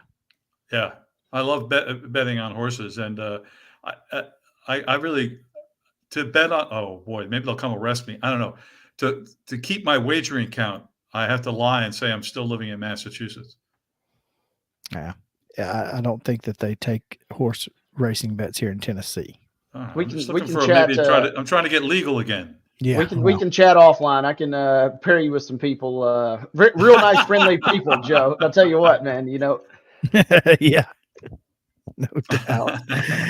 Oh man. Well, Joe, big week last week for college basketball teams here in the mid-state. Middle Tennessee State just refusing to go away, huh? Where's Mo when we need him? He must be so happy. Yeah. That they have 3 in a row, and they actually played well. Oh, that game Saturday night. Were either of you watching it or at it or? No, I watched it. It was excruciating, wasn't it, to watch? I mean, a double overtime game with Justin Porter scoring 41 points should be like peak college basketball excitement, and it was just a drag with all the delays, reviews, timeouts. Too many timeouts were given to teams in overtime. Don't get many. That is the problem with college basketball that right now, any game that's close takes 2.5 hours to finish. Yeah, it's just too much. Are you in favor of the Elam ending, Chris? Do you know what I'm talking about?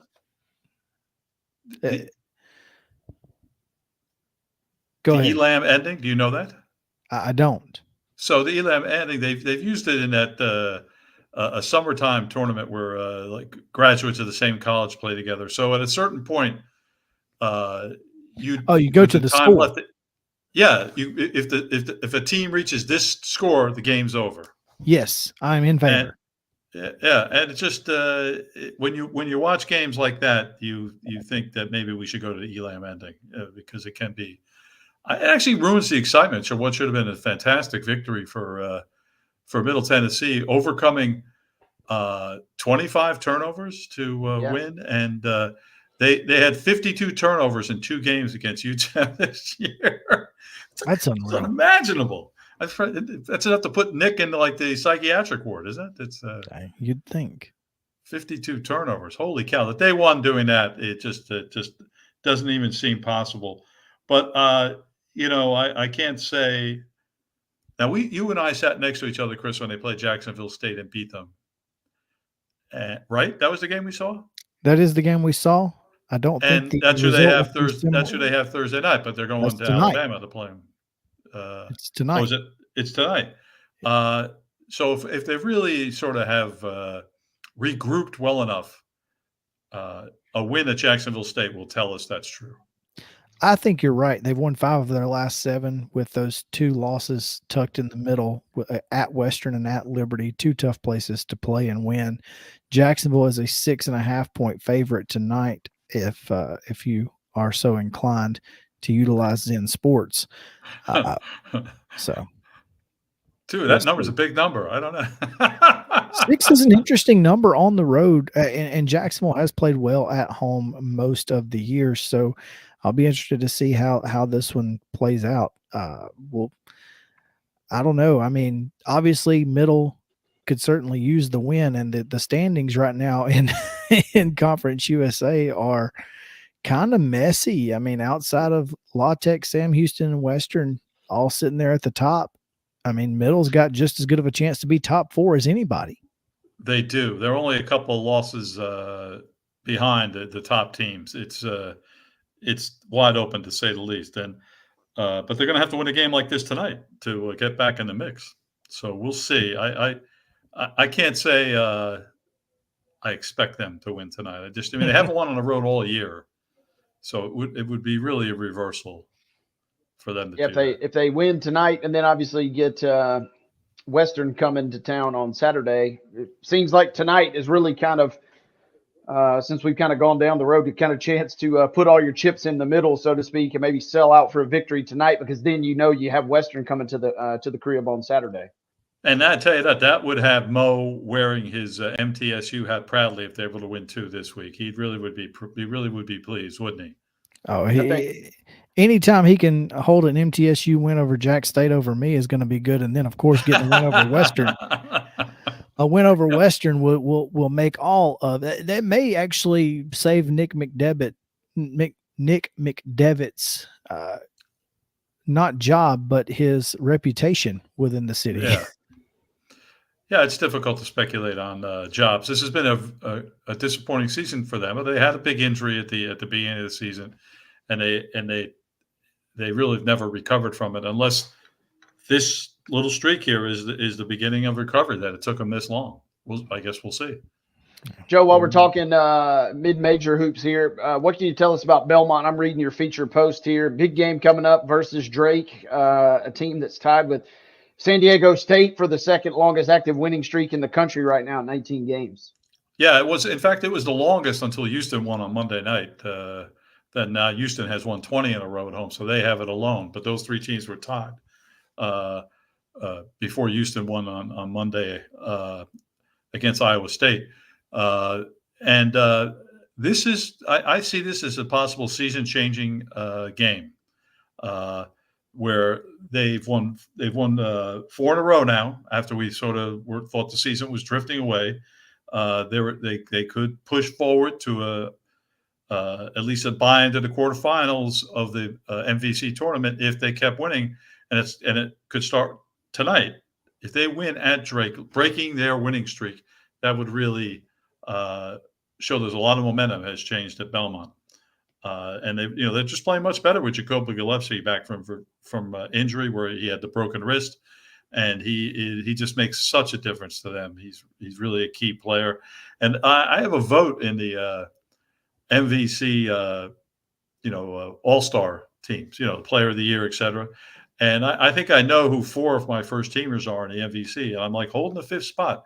Because I'm going to wait to the last minute to see if Jacoby Ellsbury can convince me, despite missing 8 games, that he would deserve a spot first team all conference.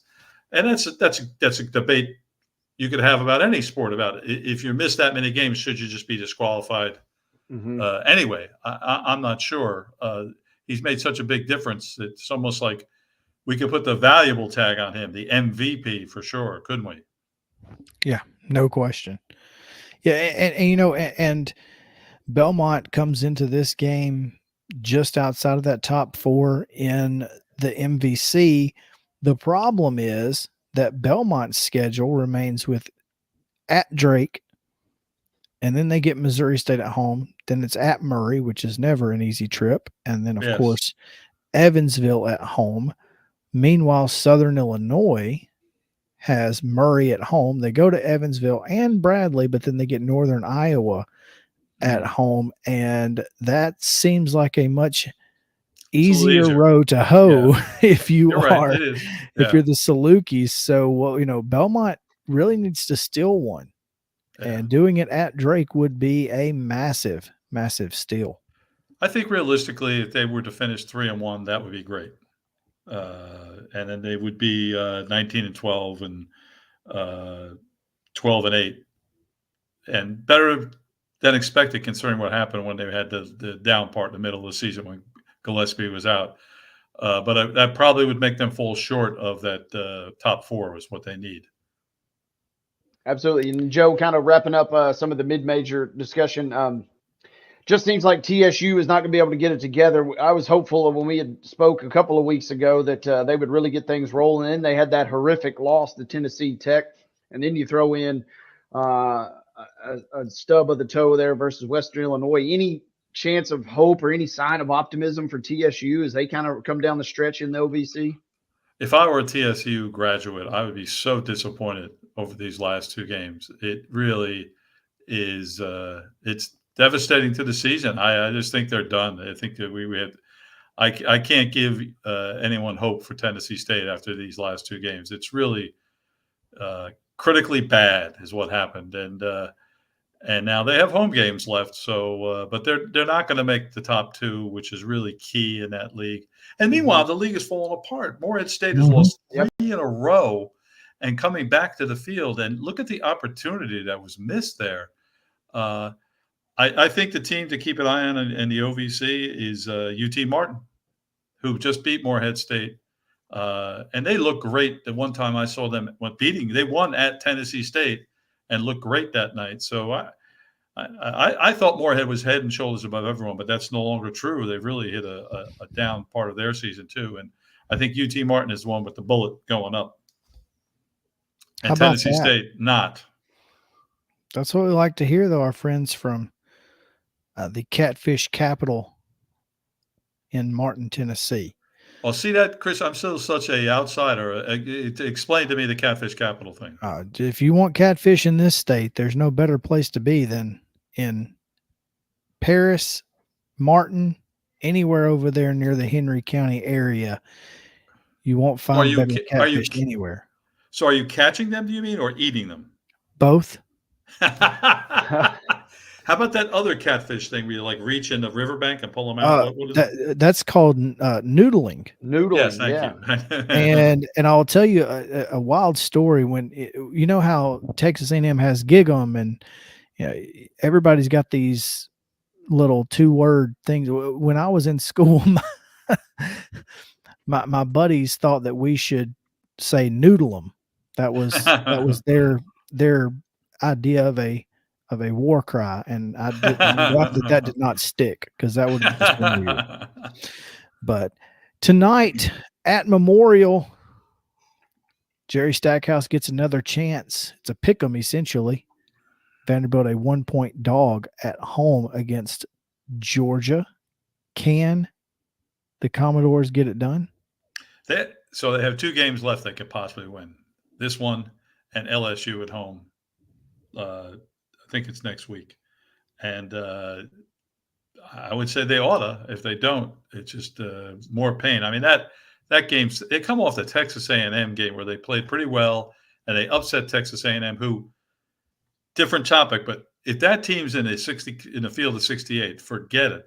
There's no way Texas A&M should be in the field. And then now back to Vanderbilt. Sorry, I took an exit ramp there. It's okay. And it's Vanderbilt, that loss to Tennessee. Holy mackerel, that's really embarrassing. And I think it really indicates how far away they are from being competitive, even in the SEC for the most part, over an entire season. Yes, they beat Texas A&M, they beat Missouri, but they're just not competitive. And maybe they'll beat Georgia tonight. But I think if we were open an account on Zen Sports, I might like giving it. You get -1 Georgia, right? Georgia is -1. That's correct. Man, How many teams are in Division I basketball, Joe? Oh, you're going to get 352, I think, maybe 350 something. Yeah, something like that, right around there. Vanderbilt is 333rd in points scored, and they are 352nd in field goal percentage. Yeah, dead last in the country at 39.3% field goal percent. Dead last. Can't win if you can't score. Well, you're on to something there. It is look, they just need better players. That's where it starts. So if Jerry Stackhouse comes back, they've got to recruit better, and they've got to starts with the transfer portal. It can be done out of the transfer portal. It's look like so much of this evaluating, whether it's the NFL draft or the NBA draft, it can be hit or miss. But there can be successes, and Dalton Connect at Tennessee is one of the big examples of a great success. They need to make a couple of hits in the transfer portal, and then hopefully some younger players will develop too. And then they need to recruit better freshmen. That's the only solution. Is it starts with better players. I think most people accept that Stack's a good tactical coach, but that can only go so far. Joe, as we opened our show here, we talked about Tennessee and gritting out a win last night versus Missouri, but we also mentioned UConn and them falling last night. And I kind of had made the point. Seems like we had just kind of gotten around as a society of almost thinking we maybe had it figured out that, maybe UConn is just going to end up being the best team this year. And then they were. They get blasted last night versus Creighton. How much of that loss last night did upset the apple cart, and where do we kind of assess both of those teams, I guess, potentially, or the landscape at large after this? I think it's basically dangerous on the road. And Creighton is a nationally ranked team that was playing at home with a good home court advantage. That's a big arena that they fill all the time, and those fans are very loud. It's a tough environment to play in, and then they shot very well. So I think it's a case where we had a team playing at its best and maybe UConn playing at its worst, and that's where you get that type of margin. I think when we get to the postseason, now we're talking about neutral courts, so that we lose that aspect of it. So I don't think UConn should be too concerned about that loss. I think these things happen along the way. They're still one of the 5 best teams for sure, if not the best team. I'm being sort of really erring on the side of caution by calling them one of the 5 best. Is Purdue better than them? If you go by resume as it's compiled by the NCAA selection committee, I think Purdue's resume is better, but I think most people might like UConn at their best more than Purdue. Yeah, Ken Palm, Houston 1, Purdue 2, UConn 3, Arizona 4. It seems like some mixture of those will be the ones that we'll be kind of keeping our eyes on. And then Chris and I also discussed in that first segment, Tennessee, seems like that was a game that even as recently as maybe even last year, that some way, somehow they just, they don't find a way to win that game. And to me, it spoke in a weird way. They're not going to hang their hat on that win at the end of the season by any stretch, but to me, it seemed like it could be a little bit of a rallying cry for this year's UT team.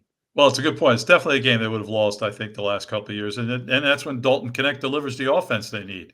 That was a very important addition. I mean, we've said that all season, and he was great when he had to be in the second half when that game was in the balance. Boy, I love watching him play. Just his shot is so fundamentally sound. It's just, and he really gets up when he shoots it at the peak. Boy, he's terrific. And look, Tennessee is going to be top 8. I mean, they're going to be a 2 seed probably, and they are a national championship contender. I think they could win it all. I know Tennessee fans and Tennessee haters. Would that include Chris and Mo? No, we are Tennessee fans. All right. Have their doubts because of the lack of success. But I think Tennessee fans should feel that they are a contender for a national title this year. That's a single elimination tournament. Weird things happen. FDU beats everybody. Purdue. Yeah. Heck, everybody's a contender for this year's national title, Joe. If you get in the tournaments, you got a shot bad as this season's been. I think in the end, Chris, you might find like a long shot that sneaks into the Final Four. But in the end, who's going to win the national championship is one of those teams ranked in the top 10 right now. That's how it always happens. We'll have upsets. A Cinderella too, make some advances, but in the end, who's cutting down the nets is going to be it's not going to be unexpected. Sure. Joe Sullivan, NashvilleHoops.blog. Don't forget to visit the website and learn more about what's going on in Middle Tennessee. Collegiate hoops, plenty going on. And of course, again tonight on the SEC network, catch Georgia at Vanderbilt. Joe, are you going to that? So I normally would, but this time of year, I think the Belmont game is more important. So I am going to be in front of my laptop to watch Belmont Drake. And obviously I'll check up on Vanderbilt. I'll have an eye on it. But TV and laptop, I got 2 screens.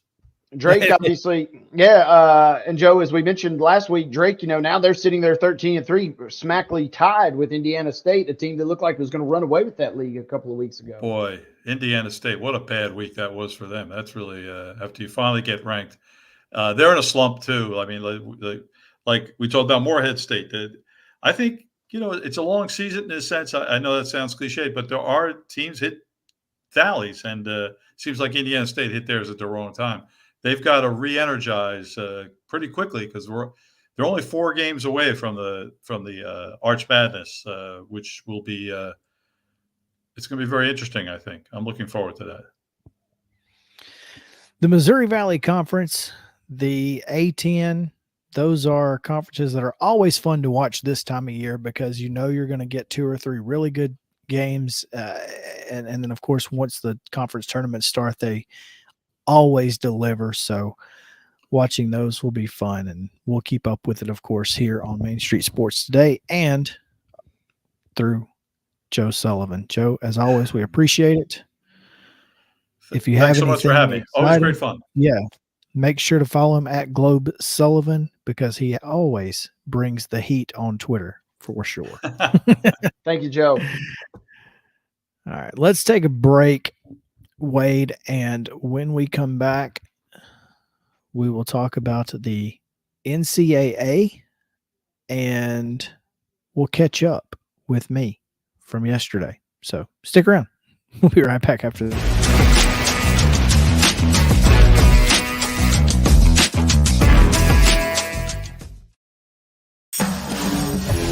We thrive under the lights. The city of performers. Putting on one heck of a show. Headlining night after night. Welcome to Smashville.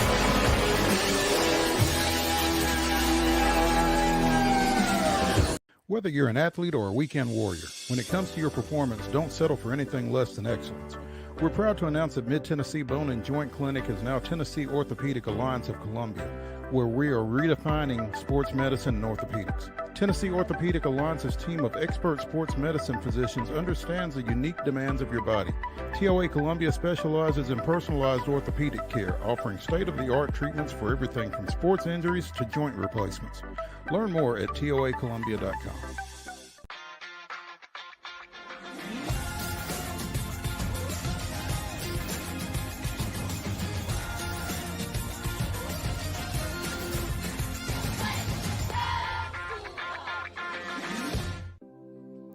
Custom Stone Handlers supplies over 600 distributors and suppliers with quality stone products.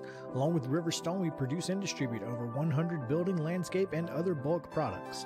Our goal is to provide quality products, service, and partnerships to ensure our customers' success. We firmly believe that the measure of any person or company is how they treat other people and customers. Give them a call at 931-490-4990 or visit CustomStonehandlers.com.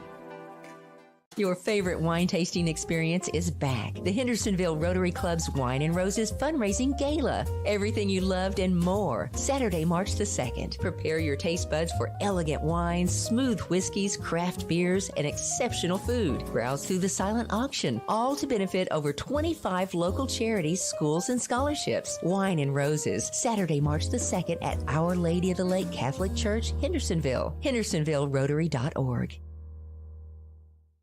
A game without a crowd is just a scrimmage. A performance without an audience is just a rehearsal. Without your presence, high school sports and the performing arts aren't possible. Ensure that these essential extracurricular activities continue to enrich the lives of students in Tennessee. Purchase a ticket to your local high school's game or performance. This message presented by the TSSAA.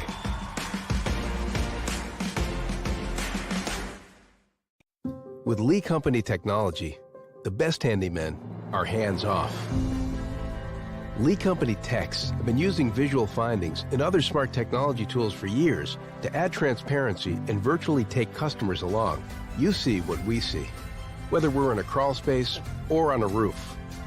With Lee Company, technology helps us help you, no matter what's happening in the world or at your house. Piggly Wiggly, located in Neely's Mill Shopping Center, is Columbia's locally owned and operated Cost Plus 10 grocery store dedicated to serving the community with low prices and smiling faces. Piggly Wiggly offers fresh, hand-cut meats daily, as well as daily hot plate lunches from their deli counter. You're certain to see smiling faces and a helping hand when you're here at Piggly Wiggly. Come by and check out our fresh produce, high-quality meats, and more. Down home, down the street, we'll see you at the Pig.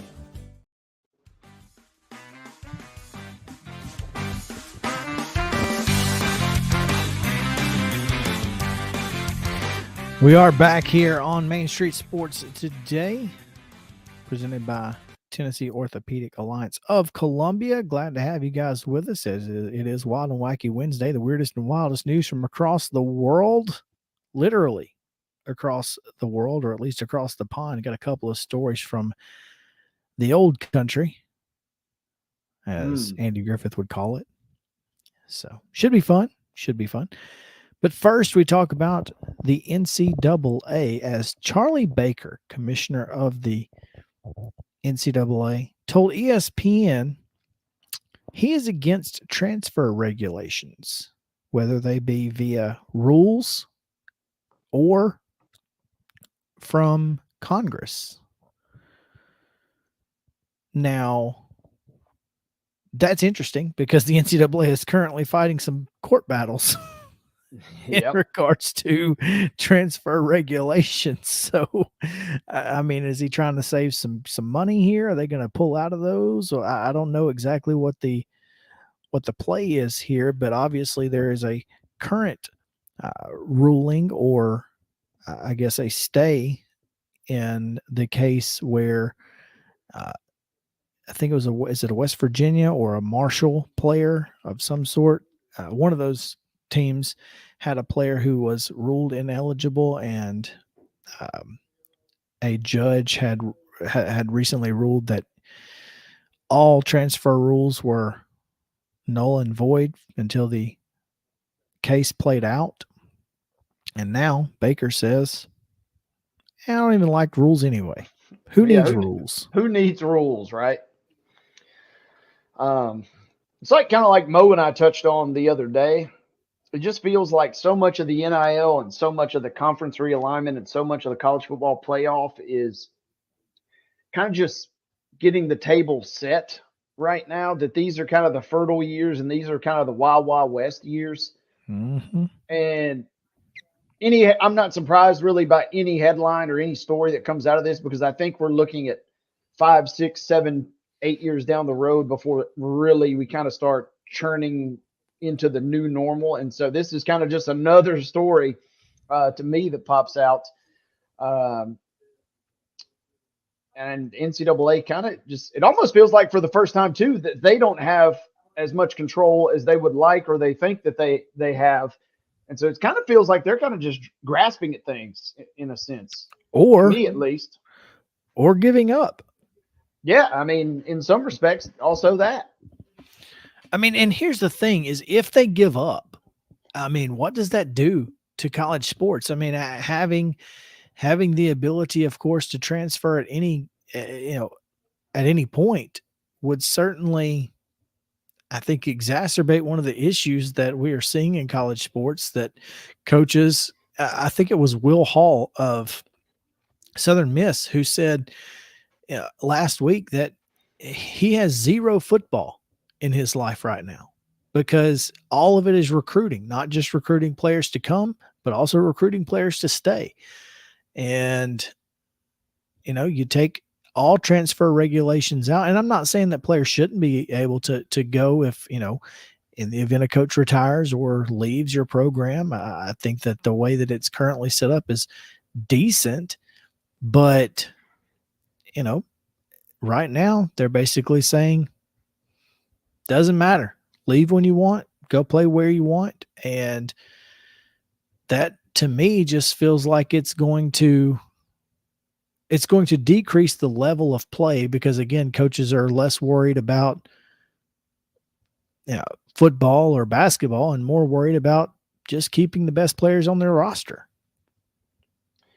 Yeah, and in this particular story also, I feel like the NCAA, and by extension, obviously, Charlie Baker, it seems like they're wanting to avoid Congress, wanting to avoid the Supreme Court. They're wanting to avoid lawsuits and establishing – it seems like they always want to operate in this gray area where they control kind of all the power. And when you start establishing state or federal rules, that's just sucks all the power away from them and in terms of their governance. And it just seems like, yeah, the less rules on the books, the better in the grand scheme of things for the NCAA, because that allows them to kind of move and operate under that shadow of darkness like they kind of have grown used to over the years. That may be it. Maybe this is a a ploy to make people think, oh, well, if they don't want transfer rules or laws, we're not going to make any laws. And then once they decide not to make laws, the NCAA steps in and makes their rules. That's to me, now the more that I'm reading and kind of processing the story is, I think the NCAA wants to avoid any sort of official mandates or laws on the state or federal books because, again, they don't want to have to deal with the headaches, and they control all the power whenever things are not established at the state or federal level, in my opinion. That makes a lot of sense. God forbid the NCAA not have all the power.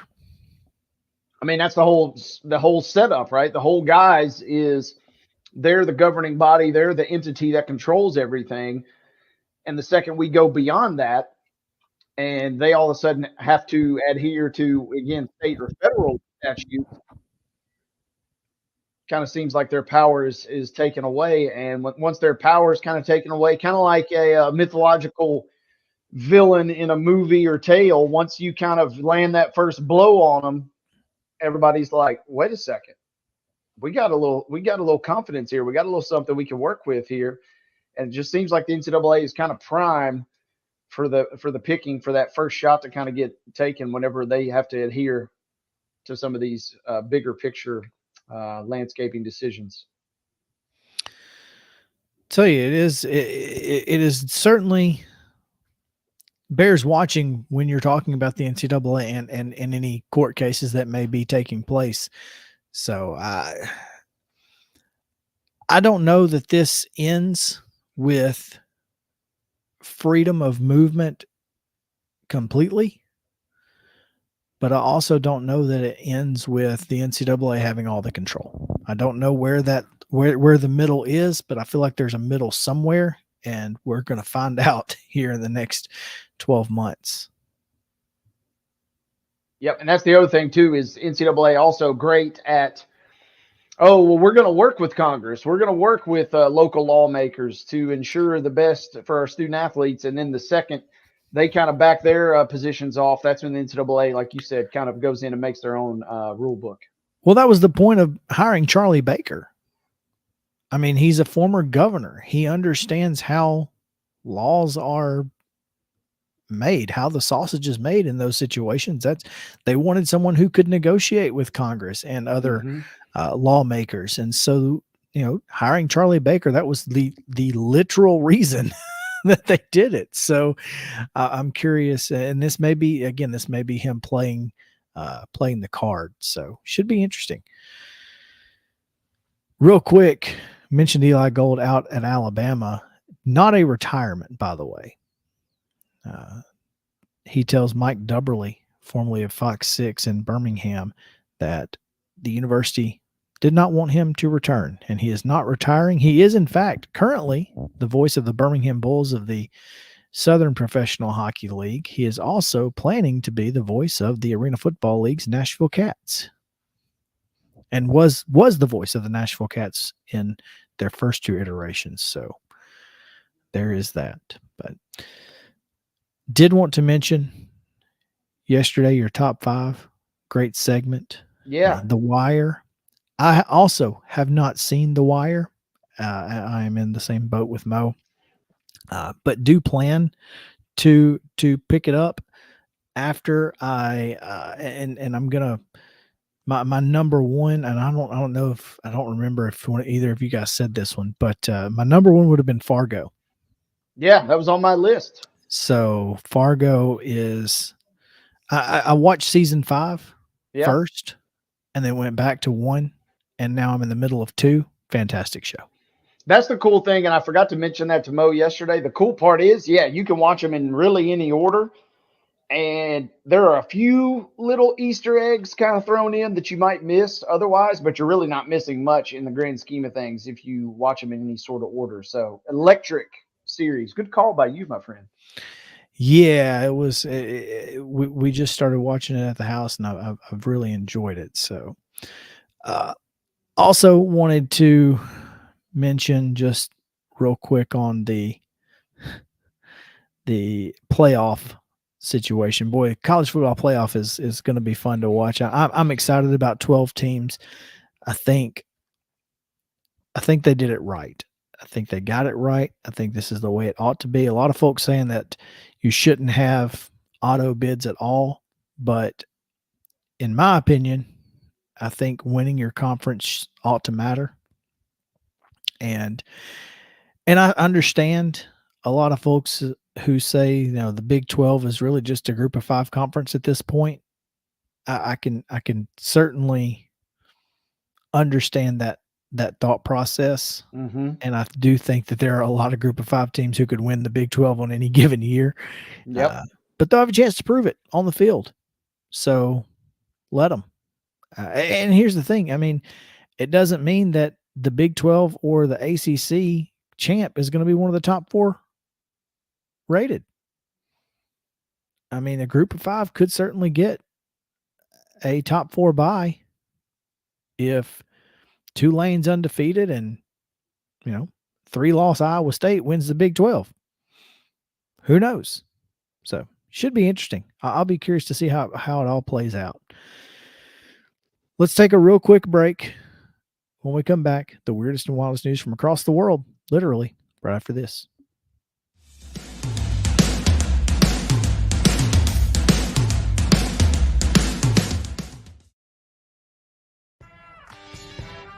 I'm Maurice Patton, and on Main Street Sports Today, we bring you the voices of your favorite teams from preps to pros.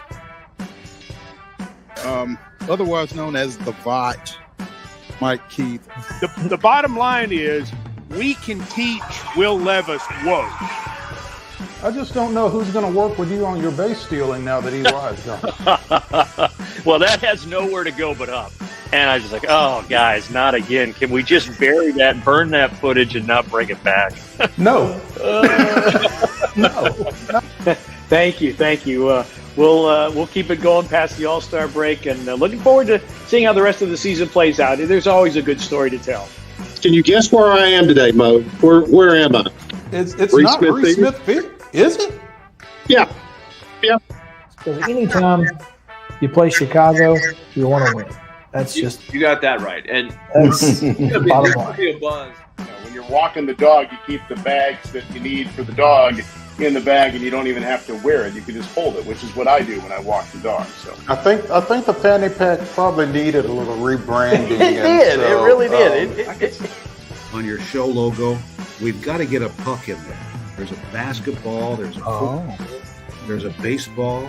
Maybe it's not a puck. How about Mo brandishes a hockey stick? Tune in daily at 2 p.m. on Main Street Media TV.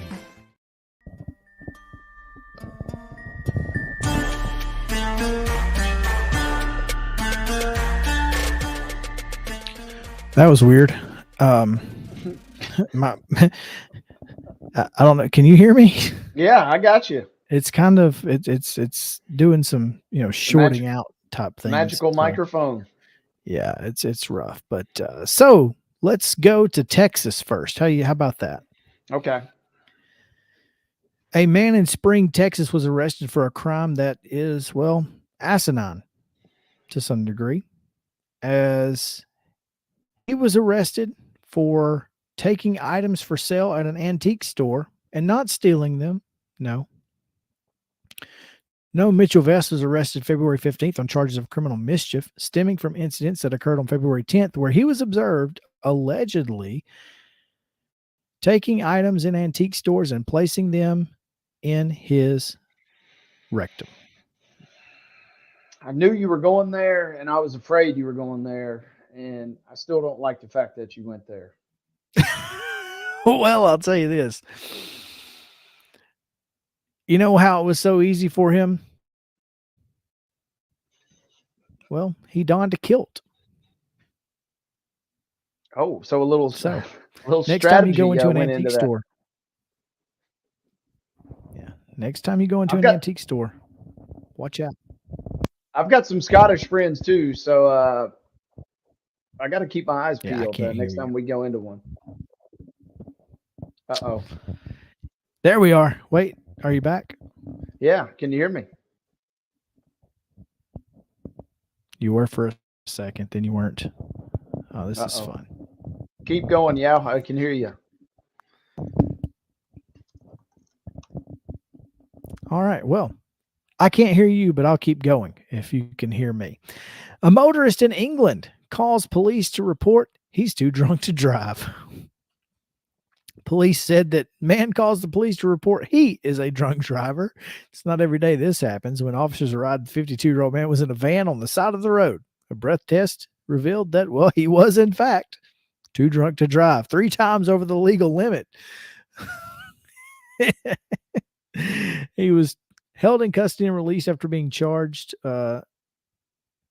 and is now out on not on bond. He will have a court date later. But so yeah. Guess it doesn't necessarily pay to be honest. He could have just, been quiet and hoped that no one drove by and saw him hanging out. But we stay in England in Olney. Olney? I hope that's right. Women in matching checkered aprons, not kilts. Big Important difference. distinction. I need you to understand. Checkered aprons, headscarves, and a rainbow of running shoes limbered up Tuesday as they prepared for the centuries-old pancake race in the English country town of Olney. They rolled their shoulders in unison, raised up on their toes, and did squats before stepping to the starting line, frying pans in hand. At the word go, they sprinted through the streets, trying not to drop their pancakes as they roughly traced the path taken by a harried housewife in 1445, who, legend has it, heard the church bell signaling the Shrove Tuesday service and raced off with skillet in hand. It's a horrible distance, says Kaisa Larkus, 44, and mother of 4, who legged it past Eloise Kramer to capture the Olney title with a time of 63.37 seconds. It can't be that far if it only takes you 63 seconds to get there, right? That's it. Come on. You're a runner. I mean, 63 seconds. How far did they really go? Yeah, I got my doubts on that, partner. Little suspect. You never can tell what's going on across the pond, and they always got something going on, and that seems just a little suspicious, right? So there you have it. That is your wild and wacky stories for Wednesday. I could go on. I will refrain from getting any wilder or wackier here on Wednesday. Tomorrow, the other story that I've got involves a Florida man, but it is insanely gross and I just can't do it. I'll give you the headline though, but I won't read any more than the headline. Doctors remove 150 live bugs from Florida man's nose. Yeah. That just makes your stomach turn, don't it? Oof. Anyway, tomorrow, Wade just dipped out on us. He said that was enough for me. I gotta go. I can't handle the live bugs. Sorry. Jerry Palm joins us. It's Coach's Corner. All of that coming your way on Main Street Sports Day, presented by Tennessee Orthopedic Alliance. Again, I'm Chris Yao. Thanks to Wade Neely, Mo Patton. We'll have you covered from Notre Dame tonight, where Columbia Academy and Notre Dame will be playing in the Division II state tournament. Make sure to follow at MoPatton_sports, at Chris Yao 14, at Wade Neely, of course, here. I'll be back with you guys on Friday. We've got a couple of great interviews set up for Friday. Terry McCormick will join us, of course, each and every day. But we also have from the American Flag Football League, we plan to have Nick Harvey, former Fairview standout and now member of the Nashville Nighthawks. All of that coming your way tomorrow on Main Street Sports Day, presented by Tennessee Orthopedic Alliance of Columbia. Once again, for Wade Neely and Mark on the controls, we appreciate you as well. Mo Patton back with you tomorrow. I'm Chris Yao saying have a great day. We'll see you then.